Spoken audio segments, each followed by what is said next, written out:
नमस्कार, स्वागत है आपका। मैं हूं आपके साथ रंजना सिंह राठौड़। गोरखपुर जिले के दक्षिणी शोर पर चिल्लूपार विधानसभा सीट से लगातार 6 बार विधायक रहे हरिशंकर तिवारी की पहचान ब्राह्मणों के बाहुबली नेता के तौर पर होती है।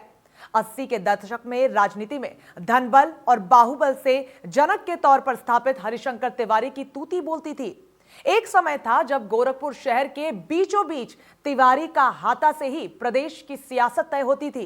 कांग्रेस, बीजेपी, एसपी, बीएसपी सरकार चाहे किसी की भी रही हो, हरिशंकर तिवारी सब में मंत्री रहे।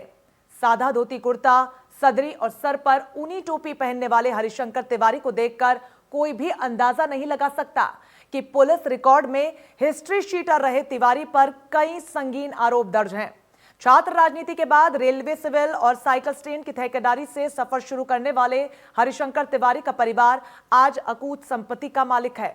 लेकिन इन सब के बीच सीबीआई की छापेमारी से चर्चा में आए बाहुबली पूर्व मंत्री हरिशंकर तिवारी और उनके बेटे बसपा विधायक विनय शंकर तिवारी और संत कबीर नगर के पूर्व सांसद भीष्म शंकर तिवारी पर 7 बैंकों का 1129 करोड़ रुपए बकाया है और इसका ब्यौरा डेबिट रिकवरी ट्रिब्यूनल ने सार्वजनिक भी किया था। बैंक लोन घोटाले के मामले में सीबीआई ने लखनऊ, गोरखपुर, नोएडा में गंगोत्री इंटरप्राइजेस के ठिकानों पर छापेमारी की है। कंपनी के ऑफिस पहुंची सीबीआई टीम ने घंटों दस्तावेजों को खंगाला, मौके पर मिले लोगों से पूछताछ भी की। अब सवाल यह उठता है कि बाहुबली हरिशंकर तिवारी के और कितने घोटाले हैं, और इसके साथ ही सवाल यह भी उठता है कि क्यों जमा नहीं किए गए सरकारी पैसे।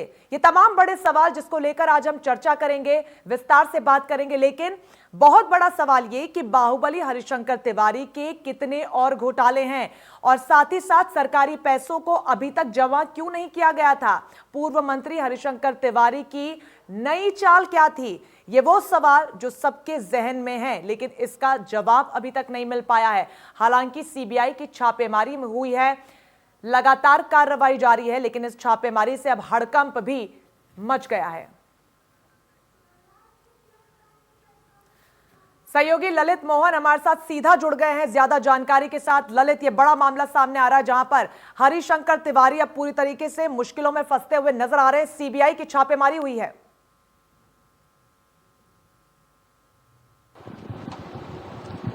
जी देखिए, हरिशंकर तिवारी साहब जो हैं वो शुरू से ही बाहुबलियों में गिनती उनकी रही है। हालांकि बहुत सारी सरकारें ऐसी रही हैं, जो भी सरकार रही है उसमें मंत्री रहे हैं। और मुझे खुद याद है कि लखनऊ के दौरान जब मैं पढ़ता था तब अक्सर हरिशंकर तिवारी जी का नाम सामने आता था। एक वक्त था जो एक स्टेशन के सामने की पार्किंग तक को खाली करा दिया गया। और आज अगर हम ये बात करते हैं कि 754 करोड़ का ये जो एक घोटाला है जो सामने आया है, जो आरोप इनके परिवार पे लग रहे हैं, जो इनका बेटा जो बसपा विधायक है उन पे जो लग रहे हैं, तो कहीं न कहीं जिस तरीके से अपनी बाहुबली और अपने ओहदे का पूरा फायदा उठाकर जो ठेके लिए जाते हैं, जिस तरीके से ओवरब्रिज के ठेके हों या सड़कों के ठेके हों या तमाम जो पुल हैं उनके ठेके हों, तो इस तरीके की जो ठेके जो लिए जाते हैं, कंपनियां बनाई जाती हैं, फर्जी कंपनियां बनाई जाती हैं। नोएडा के अंदर तमाम आज भी ऐसे लोग हैं जिनकी कंपनियां चल रही है, जो नोएडा के अंदर अधिकारी भी हैं, लेकिन उनके पार्टनरशिप में उनके परिवार के रूप में उसके डायरेक्टर लोग बने हुए बैठे हैं। यादव सिंह का मामला था। देखिए, यादव सिंह जो थे, यादव सिंह सबसे बड़े घोटाले में गए, आज ये सबसे बड़ा घोटाला सामने आया है। अब सरकार किस तरीके से इनके खिलाफ कार्रवाई करती है और कब गिरफ्तारी होगी, ये देखने की बात होगी। कल सीबीआई की टीम यहाँ बाकायदा छापेमारी करी, क्या किस किस तरीके के दस्तावेज हाथ लगे हैं, तो जो सीधे सामने अब निकल कर आ रही है। कल पूरी टीम यहाँ पर नोएडा में रही है और जहाँ जहाँ ये कंपनियां हैं उनके ठिकानों पर भी पूरी तरीके से छापेमारी की गई है। लेकिन सबसे बड़ा सवाल देखिए यहाँ ये उठता है कि एक आम आदमी को अगर बैंक से लोन लेना हो तो उसको काफी मेहनत करनी पड़ती है, मशक्कत करनी पड़ती है। लेकिन इन जैसे लोगों को जब लोन करोड़ों अरबों रुपए का लोन बैंकों से मिल जाता है, एक बैंक की भी छोड़िए कई बैंकों से मिल जाता है, तो अगर ये कहा जाए तो सरकार को इस तरफ भी ध्यान देना होगा कि आखिरकार ये जो बैंक मैनेजर है, जो बैंक को ऑपरेट कर रहे हैं, ये किस आधार पर इनको लोन देते हैं। कहीं ऐसा तो नहीं इस चैन में ये लोग भी शामिल हो। बिल्कुल, ये बहुत बड़ा सवाल है ललित, और अमूमन ये जहन में उठता ही है, लेकिन इन सब के बीच अब इस पूरे मामले पर राजनीति भी गर्माती हुई नजर आ रही है। जो जानकार हैं, खासतौर पर जो विरोधी भी हैं, वो इसे पूरी तरीके से बोल रहे हैं कि ब्राह्मण विरोधी इसे करार दे दिया है। साथ ही साथ खुद हरिशंकर तिवारी ने फेसबुक पोस्ट किया और कहा है कि मैं ब्राह्मण हूं, इसीलिए मुझे उत्पीड़ित किया जा रहा है।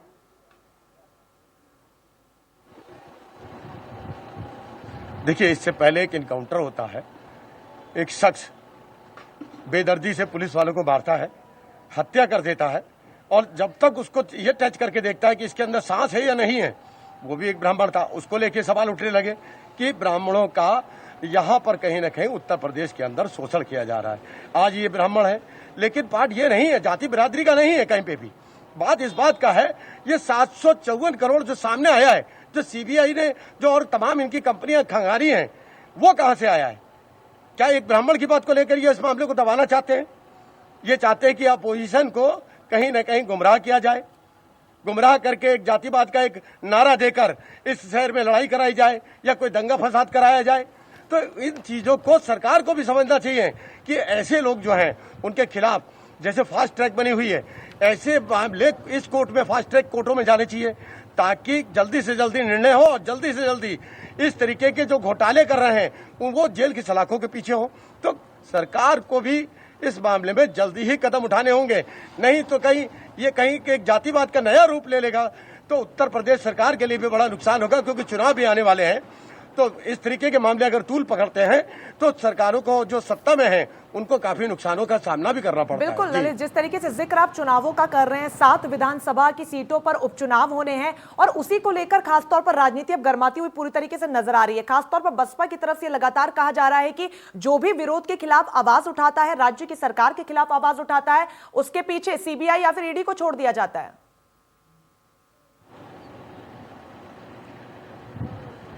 देखिए, इससे पहले मायावती सरकार के अंदर जो घोटाले हुए उसको लेके मायावती मंच पे आ जाती हैं, उनके भाइयों के यहाँ सीबीआई की रिपोर्ट पड़ती है, उनके जानकारों के यहाँ पड़ती है, कई तमाम ऐसी कंपनियां सामने आई।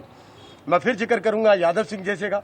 फिर बाद में ये चीजें सामने निकल के आती है कि भाई एक दलित परिवार का जो है वो शोषण किया जा रहा है। तो यहाँ घोटाले के वक्त में क्या कोई ब्राह्मण होता है, क्या कोई दलित होता है, या कोई और सवर्ण है? तो इस तरीके की बातों को दरकिनार रख के सीधे सीधे सरकार को भी अब ठोस कदम उठाने होंगे कि जातिवाद को लेकर नहीं, कम से कम नहीं तो उन लोगों को जो इस तरीके का धोखेबाजी करते हैं, जो इस तरीके के घोटालेबाज हैं, उनके साथ अगर सरकार जल्दी से जल्दी कार्रवाई नहीं करती तो कहीं ना कहीं सरकार को भी नुकसान हो जाएगा, क्योंकि चुनाव बिल्कुल सर पे है, उपचुनाव बिल्कुल तैयारी पे है। आज भी उत्तर प्रदेश के अंदर जहां चुनाव है वहां पे जो है बराबर बीजेपी के जो शीर्ष नेता है वो वहां पे सभाओं का आयोजन कर रहे हैं। तो सरकार को कहीं ना कहीं इस मामले में जल्दी ही फैसले लेने होंगे और ऐसे जो घोटाले सामने आ रहे हैं उनको जेल की सलाखों तक पहुंचाना होगा। बिल्कुल ललित, ऐसे में ये भी समझना मैं आपसे चाहूंगी, चूंकि चुनाव बेहद करीब है, 7 विधानसभा सीटों पर उपचुनाव होने हैं, क्या इसीलिए ये मामला इतना गर्माता हुआ नजर आ रहा है? क्योंकि घोटाले को तो पहले ही अंजाम दिया जा चुका है, कार्रवाई पहले भी हो सकती थी, तो दोनों तरफ का जो पलड़ा है किस तरीके से उसको बैलेंस करके देखा जाए, क्योंकि ये वो वक्त है, चुनावों का वो वक्त होता है जहां पर घोटालेबाज को राजनीति के आड़ में अपने आप को पाक-साज साबित करने का भी मौका मिल जाता है। और यही वजह है कि हरिशंकर तिवारी खुलेआम सोशल मीडिया पर पोस्ट कर रहे हैं और इस पूरे मामले को राजनीति से प्रेरित बता रहे हैं।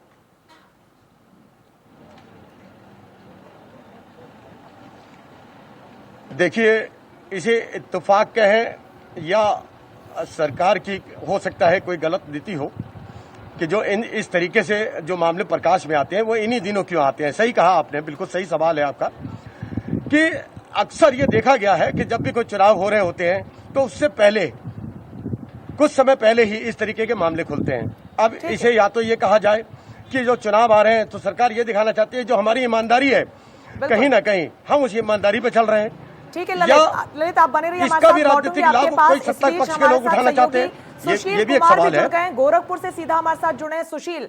मामला लगातार गर्माता जा रहा है, एक तरफ राज्य सरकार है तो एक तरफ हरिशंकर तिवारी हैं जो साफ तौर पर यह कह रहे हैं चूंकि चुनाव बेहद करीब है तो इन्होंने इस पूरे मामले को ठाकुर बनाम ब्राह्मण करार दे दिया है।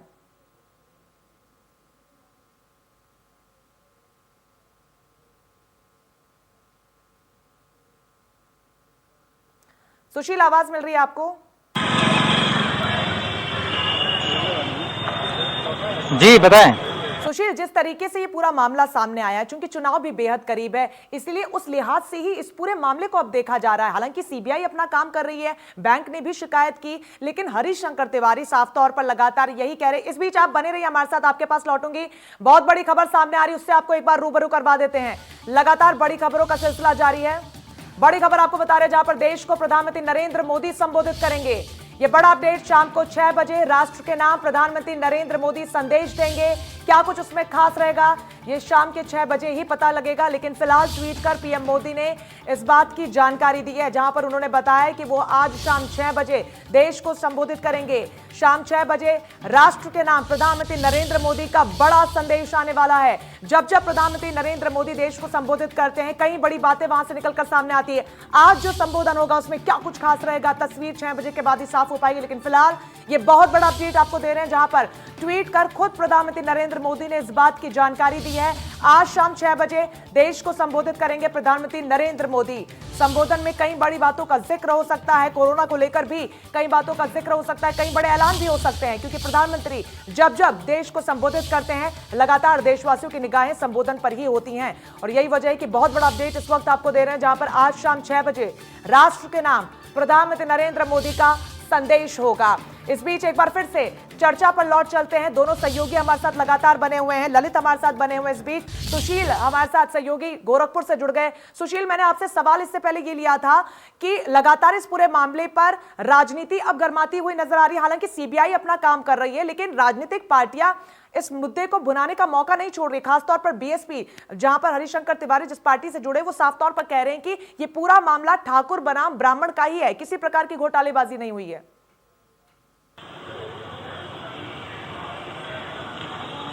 बिल्कुल सही कहा आपने, क्योंकि चुनाव नज़दीक है। ऐसे में विपक्ष को ये बैठे बैठाए मुद्दा मिल गया और इस कार्रवाई को लेकर के अब विपक्ष ये सरकार पे हल्ला बोल रही है कि चुनाव को लेकर के इस तरीके से एक तरफा कार्रवाई की जा रही है और किसी प्रकार की कोई घोटाले की बात नहीं है। जबकि सीबीआई लगातार छापेमारी कर रही है और लगातार जो 1500 करोड़ के जो घोटाले हैं उसको लेकर के पूरी तरीके से छापेमारी चल रही है।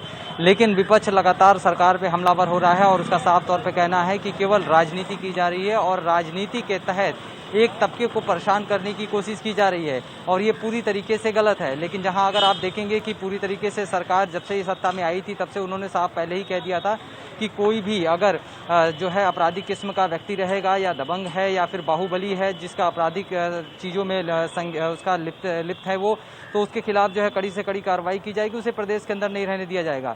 और कहीं ना कहीं जब कार्रवाई का जब दौर शुरू हुआ तो विपक्ष हमलावर इसलिए हो रहा है कि उसे ये लग रहा है कि कहीं ना कहीं एक तरफा कार्रवाई की जा रही है और सरकार केवल चुनाव के मद्देनजर इस तरह की कार्रवाई कर रही है। तो निश्चित रूप से अब सियासत एक बार जरूर गर्मा गई है और दूसरी तरफ सीबीआई का ये जो छापेमारी का दौर है वो लगातार जारी है। कल दिन भर गोरखपुर के अलग अलग जगहों पे छापेमारी चली है। फिलहाल अभी तक सीबीआई के किसी अधिकारियों से बात नहीं हो पाई है कि क्या कुछ उनके हाथ लगा है या किस तरीके की और आगे कार्रवाई होनी है। लेकिन उनकी कार्रवाई के बाद से ये जरूर है कि सियासी गलियारे में हलचल एक बार जरूर मच गई है। बिल्कुल, और यही वजह है कि प्रतिक्रियाएं लगातार सामने आ रही है। इस बीच ललित भी सहयोगी हमारे साथ जुड़े हुए। ललित, आपसे जानना चाहूंगी, आप जिस फेसबुक पोस्ट का मैं जिक्र कर रही थी, जिसके जरिए उन्होंने अपनी बात को खुल के सामने रखा है, और वो इस पोस्ट में ये भी कहते हैं कि करोड़ों का घोटाला अगर मेरा बकाया है, अगर मेरी उसकी देनदारी है बैंक पे, तो सरकार पे 700 से 800 करोड़ की लेनदारी भी है मेरी। ये किस प्रकार की लेनदारी है?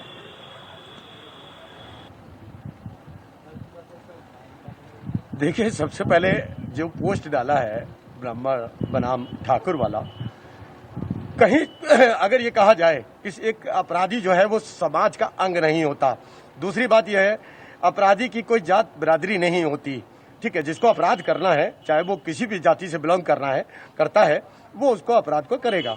तो आज ये जो लेनदारी और देनदारी का जो बीच का ये जो घोटाला, जो घपला है, जो सामने अब निकल के आ गया है, तो उसमें कहीं ना कहीं अगर ये कहूं कि हरिशंकर तिवारी साहब के हाथ, जो उनके परिवार है, उनका जो बेटा है, इनके पास कोई जवाब नहीं है इस वक्त, क्योंकि सारी चीजें ठोक बजाकर जब पूरे प्रमाण साक्ष्य लेकर सीबीआई ने दबिश डाली है, सीबीआई ने उन साक्ष्यों को कलेक्ट किया है।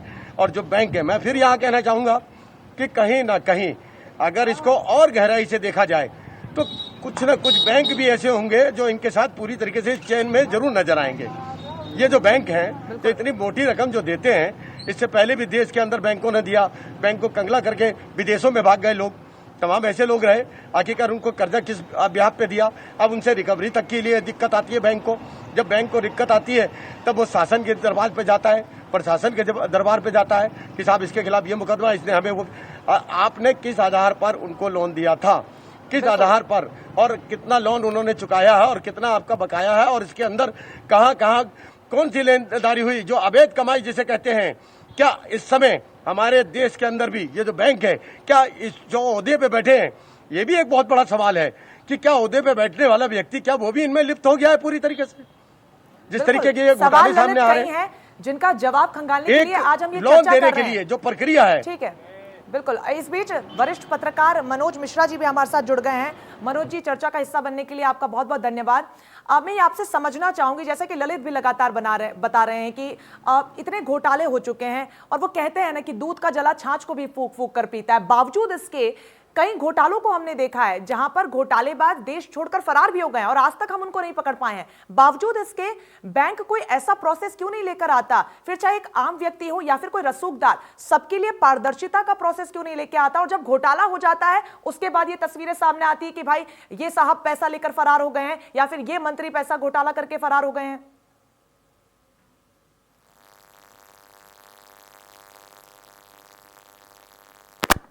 चलिए, मनोज मिश्रा से संपर्क साधने की दोबारा से कोशिश करेंगे। सवाल सुशील आपसे लूंगी मैं यहां पर, क्योंकि लगातार आप गोरखपुर में बने हुए हैं। 2017 में, इससे पहले भी छापेमारी हुई थी, उनके आवास पर छापेमारी हुई थी, और उसी को लेकर उन्होंने तंज भी कसा है कि जब भी विरोध की आवाज उठती है और उसे दबाने के लिए राज्य सरकारें इसी तरीके का पैंतरा इस्तेमाल करती हैं।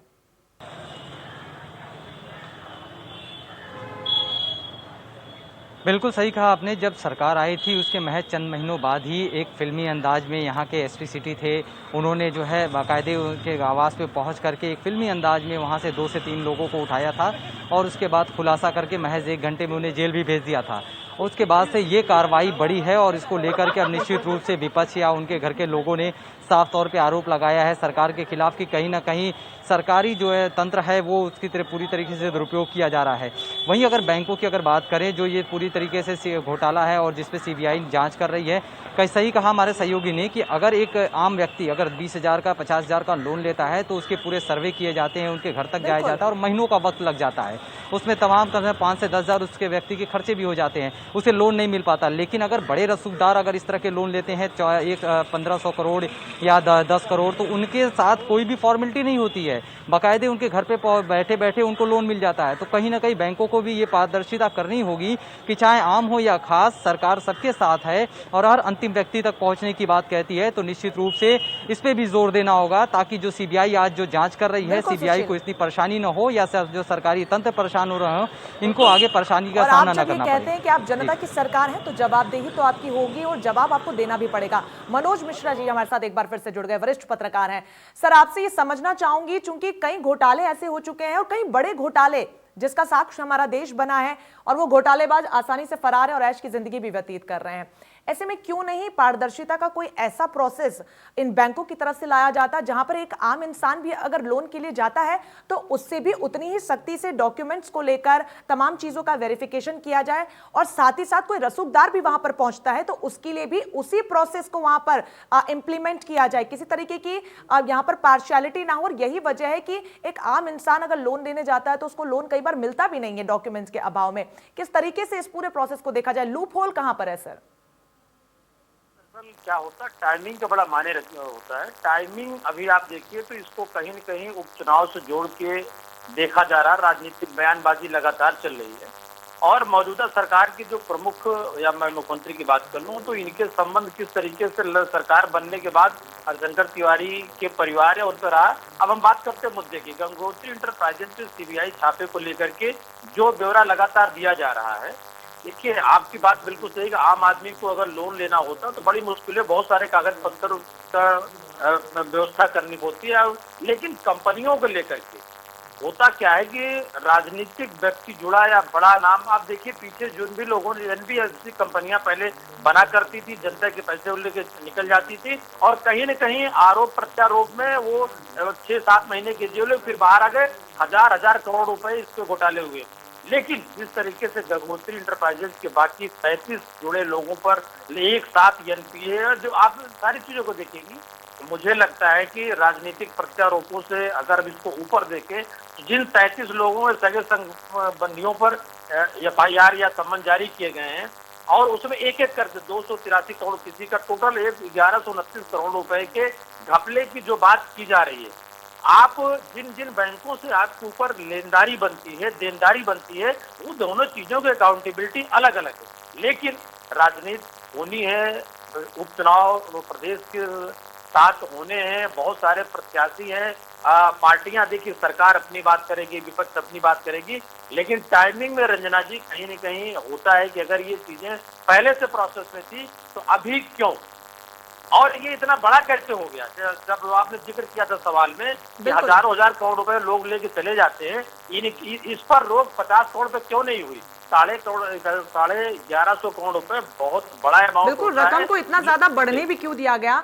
साथ ही साथ मनोज जी, हरिशंकर तिवारी का यह भी कहना है कि अगर कुछ ऐसा मामला है भी तो बैंक इसको लेकर कार्रवाई करे ना, सीधा CBI तक क्यों पहुंचाया जाता है, क्योंकि साफ तौर पर आरोप वो यही लगा रहे हैं कि जो भी विरोध में आता है या फिर जो भी विपक्षी है, खासतौर पर चूंकि चुनावों का टाइम है, आप भी जिक्र उसका कर रहे हैं, तो हमारे पीछे ED को और CBI को ही हमेशा क्यों छोड़ दिया जाता है। दरअसल रंजना जी, मैंने यही बात कही कि फाइनेंशियल करप्शन में बहुत सारी स्टेजेस पहले होती हैं जिनका अनुपालन करना चाहिए। CBI की डिमांड या CBI को लगा देना, तो देखिए CBI किसके साथ होती है, बड़े बड़े केसों में CBI के लिए मुख्यमंत्री के रिकमेंडेशन के बाद भी चीजें नहीं होती हैं, लेकिन मौजूदा देखिए मैसेज जो जाना चाहिए वो मैसेज चला गया। कल से आप देखिए, इससे पहले भी हम लोगों ने देखा है कि चाहे मथुरा की बात कर ले या गोरखपुर से संबंधित एक बड़ी फाइनेंस कंपनी की बात कर ले, उनके MD या उनके प्रबंधक चेयरमैन किस तरीके से जेलों में रहे, बाद में राजनीतिक साठगांठ करके उनकी बेल हुई और आज वो बाहर है। तो देखिए राजनीतिक प्रचंडता तो चलती रहती है, और जो आपकी कमजोर नस होगी उसी को सही मौके पर दबाने का काम किया जाएगा।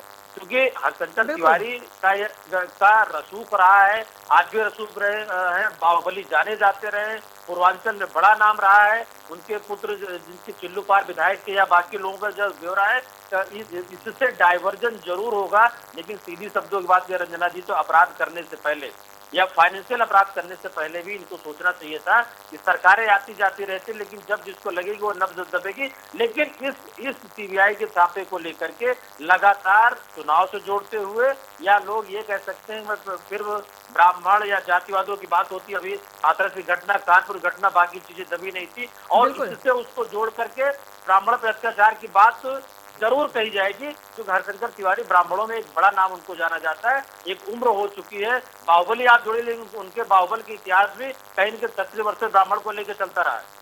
बिल्कुल, और लगातार उसी को लेकर सवाल भी उठ रहे हैं, क्योंकि चुनाव आएंगे, खत्म हो जाएंगे, जांच लगातार जारी रहेगी, लेकिन इन सब के बीच एक बहुत बड़ी बात यह भी है कि इस पूरे मामले में अब CBI और ED का बार बार जिक्र हो रहा है, जो कि इंडिपेंडेंट बॉडीज है मनोज जी।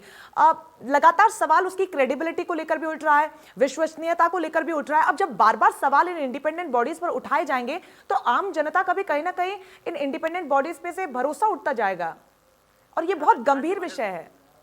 मैंने शुरुआत में ये बात आपसे की थी, टाइमिंग, ये अगर मैं कहूँ 10 नवंबर के बाद होता या 10 अक्टूबर से पहले होता, तो मुझे लगता है ये सिंपल से सीधी लाइन होती कि बैंकों के लिए गए ऋण में कहीं न कहीं घोटाला है, फ्रॉड है, जिसको वसूली को लेकर के इस तरीके की बातें की जा रही है। लेकिन चूंकि चुनावी नामांकन चल रहे हैं, डेट वापसी की बात चल रही है, और ये उपचुनाव 7 सीटों को सरकार की नाक या साख की बात इसलिए है क्योंकि ये चुनाव पूरे प्रदेश की एक वानगी जैसा होगा। आप पूर्वांचल की सीट भी है, कानपुर की सीट भी है, उन्नाव की सीट है, या हम जौनपुर की बात कर लें, तो इसके आने वाले परिणाम से कहीं के पक्ष और विपक्ष दोनों पर इसका असर आएगा।